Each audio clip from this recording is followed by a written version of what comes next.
Ya. Assalamualaikum warahmatullahi wabarakatuh. Dari pernyataan Bapak Menteri Agama yang melukai hati kami masyarakat Minangkabau ini, menyamakan tentang suara mic ini dengan penggongan anjing itu, ini telah menyalahgunakan wewenang yang diberikan oleh Bapak Presiden. Kasihan kita kepada Bapak Presiden yang telah mempercayakan kepada dia, dan dia menyalahgunakan wewenang ini. Dan saya mengatakan atas nama Ketua Lembaga Kerapatan Adat Alam Minangkabau, haram untuk Menteri Agama menginjak tanah Minangkabau. Haram, ya. Jadi jangan coba-coba menginjak tanah Minangkabau. Ini Islam, ya. Ini Islam sejati. Adat bersandikan syarak menjadikan kita berdua, ya.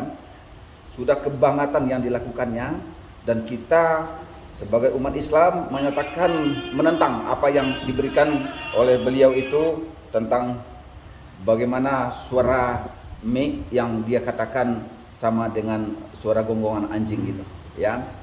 Demi Allah kita berjuang untuk perjuangan ini. Terima kasih. Assalamualaikum warahmatullahi wabarakatuh.